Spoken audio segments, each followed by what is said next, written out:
আবু যর রাদিয়াল্লাহু আনহু একজন বিশিষ্ট সাহাবী, আপনারা জানেন,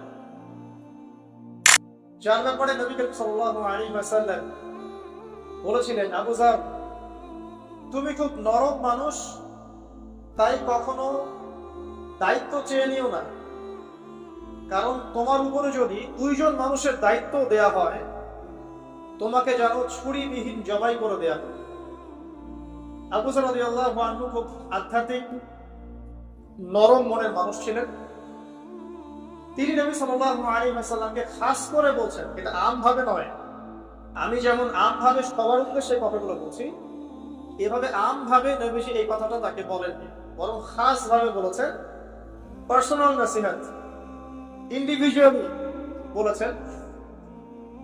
তিনি বলছেন, হে আল্লাহর রাসূল, আমাকে কিছু নসিহত করো, কিছু ওসিয়ত করো। ওসিয়ত কি জিনিস?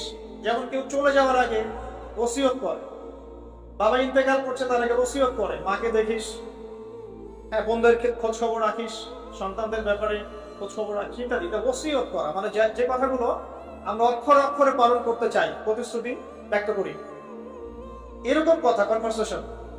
একটু চিন্তা করেন, নবী করিম সাল্লাল্লাহু আলাইহি ওয়াসাল্লাম যদি আপনাকে আমাকে খাস করে কোনো জায়গায় ডেকে নিয়ে কথাটা বলতেন, কেমন হতো?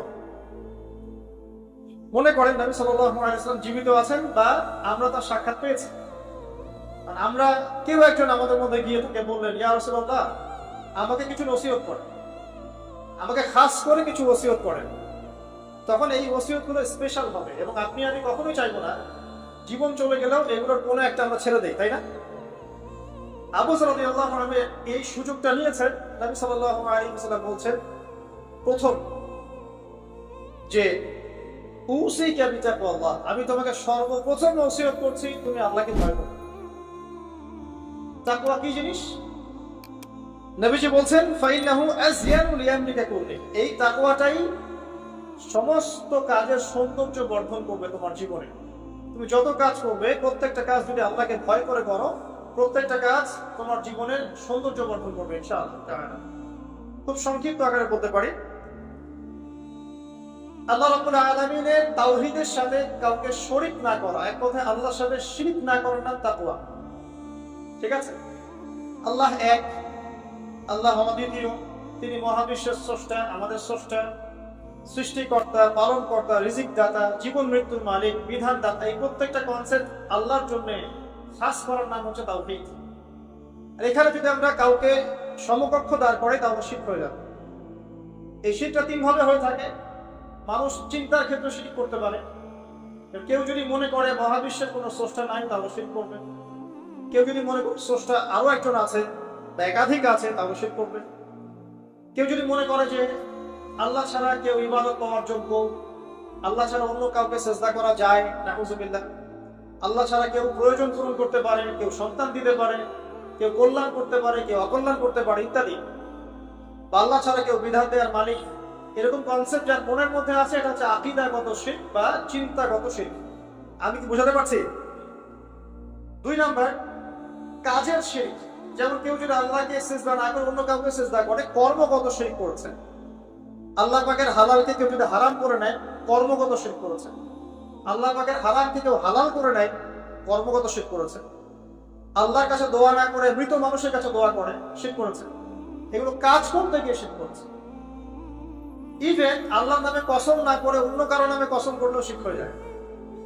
অনেক সময় আমরা হাতের মধ্যে রশি পড়ি, পাথর পড়ি, অনেক কিছুই পড়ি, আমাদের বিশ্বাস হয় এগুলো আমাদের উপকার করতে পারবে, অপকার করতে পারবে, তাহলে শিরক হয়ে যাবে। সন্তান আল্লাহ দেন, যদি আমরা মনে করি যে মাজারে গিয়ে দোয়া করলেই সন্তান পাওয়া যাবে, শিরক হয়ে যাবে। আর শিরক এমন একটা পাপ, যে পাপটা আল্লাহ পাক তওবা ছাড়া মাফ করে না। মৃত্যুর আগে যদি তওবা করে মানুষ, ইনশাআল্লাহ আল্লাহ পাক মাফ করে দিবেন।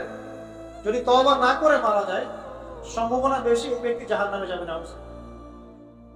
কারণ প্রত্যেক 1999 জন মানুষ জাহান্নামে যাবে, যাদের আমলনামায় শিরকের পাপ থাকবে। আল্লাহ পাক সূরা নিসার মধ্যে বলেছেন, ইন্নাল্লাহা লা ইয়াগফিরু আন ইউশরাকা বিহি ওয়া ইয়াগফিরু মা দুনা যালিকা লিমান ইয়াশা। আল্লাহ পাক শিরকের গুনাহ ব্যতীত যে কোনো গুনাহ যাকে ইচ্ছা মাফ করতে পারেন। যে কোনো গুনাহ, আপনি জিনা করেছেন, সিজদা করেন, ফিরে আসেন, আল্লাহ মাফ করে দিবেন ইনশাআল্লাহ। আপনি সুদ খেয়েছেন দীর্ঘদিন, সুদ থেকে ফিরে আসেন, দীর্ঘদিন মায়ের সাথে জেনা করেছেন সুদের মধ্য দিয়ে, তওবা করে ফিরে আসেন, আল্লাহ এখনই মাফ করে দিবে ইনশাআল্লাহ। আপনি খুন করেছেন মানুষকে, যদি আপনি চিন্তা করেন যে আমার একটা অপরাধ হয়েছে, আপনি তওবা করে খালেসভাবে ফিরে আসেন, আল্লাহ মাফ করে দিবে ইনশাআল্লাহ। ব্যভিচার করেছেন, বিবাহিত হওয়ার পরেও জেনা করেছেন, এই ব্যক্তির কিন্তু পৃথিবীতে বাঁচার আসলে কোনো অধিকার নাই। তারপরেও যদি সে গোপনে তওবা করে ফিরে আসে রাতের অন্ধকারে, আল্লাহ চাইলে মাফ করে দিবেন। যে কোনো পাপ আল্লাহ পাক যাকে ইচ্ছা মাফ করতে পারেন, শিরক ছাড়া। শিরক যদি তওবা না করে মারা যায়, বেশিরভাগ সম্ভাবনা হচ্ছে সে জাহান্নামে যাবে। আরেকটা ডেঞ্জারাস বিষয় হচ্ছে, শিরক করে মারা গেলে কবরে মান রব্বুক উত্তর দিতে পারবে না। যারা মান রব্বুকে উত্তর দিতে পারবে, নিঃসন্দেহে তারা কখনো শিরক করে নাই, আল্লাহ পাকের তাওহীদের উপরে ছিল। তাকওয়ার প্রথম স্টেজ হচ্ছে আমাদেরকে শিরক করা যাবে না, তাওহীদে থাকতে হবে ইনশাআল্লাহ। 2 নাম্বার, আল্লাহ পাকের যত আদেশ আছে এগুলোকে মেনে চলার নাম তাকওয়া। ফর এক্সাম্পল সালাত, সাওম, সাদাকা, হজ, উমরা, যাকাত, সত্য কথা বলা, ইত্যাদি যতগুলো আদেশ কোরআন এবং সুন্নাহর মধ্যে আছে, এগুলোকে মেনে চলা তাকওয়ার পরিচয়। 3 নাম্বার, আল্লাহ পাকের যত নিষেধ আছে এই সমস্ত নিষেধগুলোকে বর্জন করার নামও তাকওয়া। শুধু আদেশ মানলাম, নিষেধ বর্জন করলাম না, এটা আসলে প্রকৃত তাকওয়ার পরিচয় নয়। আজকে আমরা মাশাআল্লাহ সবাই সালাত করেছি, কালকে সকালে যদি আবার সুদি লেনদেন করি, আমার মধ্যে তাকওয়া আসলে নাই। আমি ধর্মীয় জীবনে পাক্কা মুসল্লি হলেও অর্থনৈতিক জীবনে পাক্কা সুদখোর থেকে গেছি। এই অবস্থায় যদি তওবা না করে মারা যায়, মায়ের সাথে জেনার অপরাধ নিয়ে কিয়ামতের মাঠে উঠবে ইনশাআল্লাহ। এটা আমার কথা না, নবী সাল্লাল্লাহু আলাইহি ওয়াসাল্লাম বলেছেন, সহিহ বুখারীর হাদিস।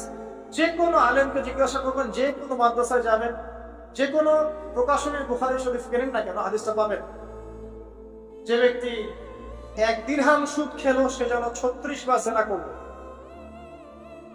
আপনি যদি জানেন যে আপনার ক্লোজ কোনো ফ্রেন্ড বা আত্মীয় বা হুএভার হি ইজ, সে জেনা করে বেড়ায়, মেয়েদের সাথে, একাধিক মেয়ের সাথে তার সম্পর্ক আছে, ইলিগাল রিলেশনশিপ, আপনি নিশ্চয়ই তার দিকে সম্মানের দৃষ্টিতে তাকাবেন।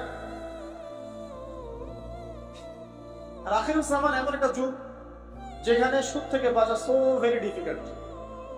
এখানে হাজারে খুব কম মানুষই সুদ থেকে বাঁচতে পারবে। যারা বেঁচে থাকবে তাদের গায়েও সুদের ছিটা ফোঁটা এসে লাগবেই লাগবে, কারণ পুরো বিশ্বের ইকোনমিক সিস্টেমটাই সুদ ভিত্তিক।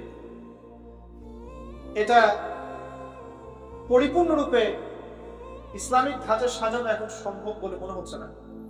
আমরা চেষ্টা করতে পারি, সম্ভব কখন হবে? যখন শেকড় উপরে আসবে। আর শেকড় কখন উপরাবে? যখন মালহামা হবে। আর মালহামা কখন হবে? যখন মদিনার গুরুত্ব কমে যাবে এবং জেরুজালেমের গুরুত্ব বেড়ে যাবে। তখন ইনশাআল্লাহ তাআলা উপরের লেভেল থেকে সুদ বলতে কিছু থাকবে না ইনশাআল্লাহ। তবে এখন কি করবেন? ফাত্তাকুল্লাহা মাসতাতা'তুম। এখন এতটুকু করবেন, ফাত্তাকুল্লাহা মাসতাতা'তুম, তোমরা সাধ্যমতো আল্লাহকে ভয় করো। পারতপক্ষে চেষ্টা করবেন সুদ যেন আপনার গায়ে না লাগে। আল্লাহ পাক বোঝার তৌফিক দান করুন, আমিন। বলছিলাম, আল্লাহ পাকের নিষেধগুলোকে বর্জন করার নাম তাকওয়া। নামাজ পড়ছি, রোজা রাখছি, যাকাত দিচ্ছি না, এদিকে সুদ খাচ্ছি, হারাম রিলেশনশিপে আছি, বা পরকীয়ায় লিপ্ত আছি, বা মানুষের সম্পদের অধিকার দিচ্ছি না, ব্যবসা করছি। আর ব্যবসা যারা করি আমরা বেশিরভাগই মিথ্যা কথা বলি। আমরা ব্যবসা যারা করি ম্যাক্সিমাম মিথ্যা কথা বলি, মিথ্যা কসম করি, এবং আমাদের এই মিথ্যা কসম আর প্রতারণার কারণে জালেম শাসকের শাসন চাপিয়ে দেওয়া হয় আল্লাহর পক্ষ থেকে। এটা হাদিসে এসেছে। যখন ব্যবসায়ীরা প্রতারণা করবে, মিথ্যা কসম করে পণ্য বিক্রি করবে এবং মাপে কম দিবে, সিন্ডিকেট করবে, তখন আল্লাহর পক্ষ থেকে 2টা আযাব আসে। এক, জালেম পরাশক্তিকে চাপিয়ে দেওয়া হয় যারা এদের উপর জুলুম করবে। 2, সমাজের মধ্যে দুর্ভিক্ষ নেমে আসে। এগুলো নবী সাল্লাল্লাহু আলাইহি ওয়াসাল্লামের কথা, বদলানোর কোনো সুযোগই নেই। আজ হোক আর কাল হোক এগুলো ফুলে যাবে ইনশাআল্লাহ তাআলা, যদি না আমরা আমাদের জায়গা থেকে সরে আসি। তো যারা আমরা ব্যবসা করছি অনেকেই মিথ্যা কথা বলি ম্যাক্সিমাম, এবং মনে করি যে ব্যবসায় এগুলো মিথ্যা বলা জায়েজ, এটা ব্যবসার অংশ মনে করি আমরা। সৎ ব্যবসায়ী কিয়ামতের দিন নবীগণের সাথে থাকবেন। যারা সৎ ব্যবসায়ী তারা কিয়ামতের মাঠে নবীগণের সাথে হাসর করবেন। ছাঁচে খুঁজে পাবেন না, এখন খুব কম শব্দই পাবেন। যাই হোক, যেটা বলছিলাম ভাই, প্রিয় ভাইরা, যে শুধু আদেশ মানার নাম তাকওয়া নয়, নিষেধটা বর্জন করতে হবে। আমরা নামাজ রোজা হজ জাকাত সবই করছি মাশাআল্লাহ, ব্যবসায়িক জীবনে মাপে মন দিচ্ছি, ইকোনমিক লাইফে সুখ খাচ্ছি, আর পলিটিক্যাল লাইফ নিয়ে আমি কোনো কথা বলতে চাচ্ছি না। সেখানে কতটুকু আল্লাহ আর কতটুকু রাসূল আছেন আল্লাহ ভালো জানেন, আল্লাহ বিচার করবেন। আমি মৌলিক কথাগুলো বলছি। দেখেন, ফ্যামিলিগত ব্যাপারে আমরা দেখবেন বাহ্যিকভাবে ইসলামের লেবাস পোশাক আছে ঠিকই, আর ভিতরে অরিজিনাল ইসলাম নাই। দেখবেন পরিবারে ম্যাক্সিমাম পরিবারে দেখবেন পর্দা নাই, নামাজি ব্যক্তির খুব অভাব। নামাজি চিন্তা হলে আপনাকে ফজরের জামাতে আসতে হবে। নামাজি চিন্তা হলে আপনাকে ফজরের জামাতে আসতে হবে। এই মসজিদেই আজকে ফজরে আসবেন, দেখবেন এই যে মুসল্লি যারা বসে আছেন তাদের 50%ই নাই। তো আমরা পার্সিয়ান ইসলাম ফলো করছি, কিছু মানছি কিছু মানছি না। আল্লাহ বলছেন এটা না, পরিপূর্ণরূপে ইসলামে প্রবেশ করো, এবং এটার নাম তাকওয়া। উসিকুম বিতাকওয়াল্লাহ, আমি তোমাকে আল্লাহর তাকওয়া, আল্লাহকে ভয় করার ওসিয়ত করছি, খাস করে অনুরোধ করছি, ওসিয়ত করছি। আদেশ মানার নাম যেমন তাকওয়া, নিষেধ বর্জনের নাম তাকওয়া। শুধু আদেশ মানলেই হবে না, নিষেধগুলো বর্জন করার চেষ্টা করতে হবে। আমরা এই জায়গাটাতেই সমস্যায় ভুগছি। আদেশ আমরা অনেকেই পালন করতে পারি, আলহামদুলিল্লাহ, নামাজ পড়তে পারি, রোজা রাখতে পারি, অনেকে যাকাত দেই, মাশাআল্লাহ, সাদাকা করি, দান সাদাকা করি, ইসলামের প্রতি ভালোবাসা আছে, আল্লাহ এবং তার রাসূলকে মহব্বত করি, কিন্তু হারাম রিলেশনশিপ ছাড়তে পারছেন না। দেখবেন অ্যাফেয়ার ছাড়তে পারছেন না, ফ্রি মিক্সিং ছাড়তে পারছেন না, রিবা ছাড়তে পারছেন না, আপনার পরকীয়া ছাড়তে পারছেন না, অহেতুক যে নোংরা অপসংস্কৃতি ছাড়তে পারছেন না। খেয়াল করে দেখেন, স্মোকিং ছাড়তে পারছেন না, মাদক দ্রব্য সেবন ছাড়তে পারছেন না, বাট আপনি ইসলামকে ভালোবাসেন, আল্লাহকে ভালোবাসেন, রাসূলকে ভালোবাসেন। এইটাই মূল সমস্যা আমাদের এখানে। আমি ফিল করি আল্লাহ পাক আমাদের সবাইকে আদেশ মানার সাথে সাথে নিষেধ বর্জন করার তৌফিক দান করুন, আমিন। 4, আল্লাহ রাব্বুল আলামিনকে হাজির এবং নাজির জানার নাম তাকওয়া। হাজির নাজির কেমন? যে আমার জীবনের প্রতিটা স্টেপ আল্লাহ পাক দেখছেন এবং শুনছেন। আল্লাহ পাক অবশ্যই আজিম থেকেই আমাকে দেখছেন, আমাকে শুনছেন প্রতিটা মুহূর্তে, এখন, আজ, কাল, আগামী, অতীত, বর্তমান, ভবিষ্যৎ, সব সময় আল্লাহ আমাকে দেখছেন, শুনছেন প্রত্যেকটা মুহূর্তে। এই কথা যার মাথায় থাকবে তার পাপ করার প্রবণতা কম হবে ইনশাআল্লাহ। পাপ করলেও সে তওবা করে আল্লাহর কাছে ফিরে আসবে ইনশাআল্লাহ। যদি তার দ্বারা কোনো পাপ হয়েও যায়, আপনি দেখবেন তাকওয়াই তাকে আবার ফিরিয়ে নিয়ে আসবে, সে আল্লাহর কাছে ফিরে আসবে। আল্লাহ পাকে হাজির এবং নাজির জানেন। এর আরেকটা নাম আছে, সেটা হলো ইহসান। কি নাম? হাদিসে জিবরিল নামে একটা হাদিস আছে, সহিহ বুখারী, সহিহ মুসলিমের 9 নম্বর হাদিস, আর মিশকাতুল মাসাবিহ 2 নম্বর হাদিস। ইহসান কি জিবরাইল আলাইহিস সালাম নবী সাল্লাল্লাহু আলাইহি ওয়াসাল্লামকে জিজ্ঞাসা করেছিলেন। তিনি বলছেন, আনতা আবুদাল্লাহা কাআন্নাকা তারাহু ফা ইন লাম তাকুন তারাহু ফা ইন্নাহু ইয়ারাক। তুমি এমন ভাবে আল্লাহর ইবাদত করবে যেন তুমি আল্লাহকে দেখছো।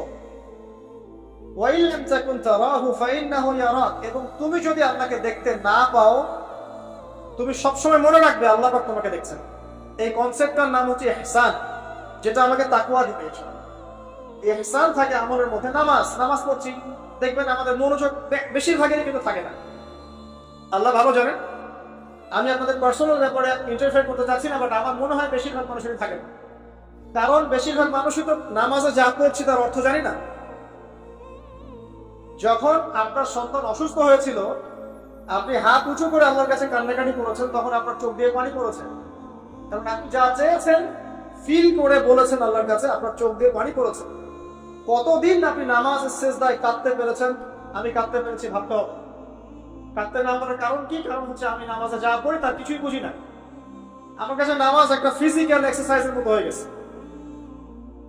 সরি ফর মাই ল্যাঙ্গুয়েজ, আমি কোনো কিছুকে অবমাননা করতে যাচ্ছি না, অনেক ব্যাপারটা এরকমই হয়ে গেছে। তার বাহ্যিকতা নিয়ে আমরা বেশি ব্যস্ত। হাত কোথায় বাঁধতে হবে? নাভির নিচে না বুকে? তারপরে রফুল এদেন করতে হবে কিনা, পায়ে বা লাগাবো কি লাগাবো, আমি জোরে না আসতে বাহ্যিক বিষয় নিয়ে বেশি ব্যস্ত। রুহানিয়াত, যেটা নামাজের ভিতরে রুহ বা আত্মা, ইহসান, মনোযোগ, আল্লাহর সাথে কতটুকু আমি কমিউনিকেট করতে পারলাম, মনের কথা কতটুকু আল্লাহর কাছে ব্যক্ত করতে পারলাম, নামাজে আমি কতটুকু আল্লাহকে ফিল করতে পারলাম, এটা কিন্তু বেশি আলোচনা হয় না। অথচ কোনটা মৌলিক বিষয় বলেন দেখি? নামাজের এই মারেফতটা কি মূল না? আধ্যাত্মিকতাটাই মূল। আর বাহ্যিক বিষয়গুলো তো আল্লাহ পাক দেখছেন, দেখিয়ে দিবেন ইনশাআল্লাহ। তো এই যে প্রাণহীন ইবাদত হচ্ছে, রোজা রাখছি, রোজার মর্ম বুঝতে পারছি না।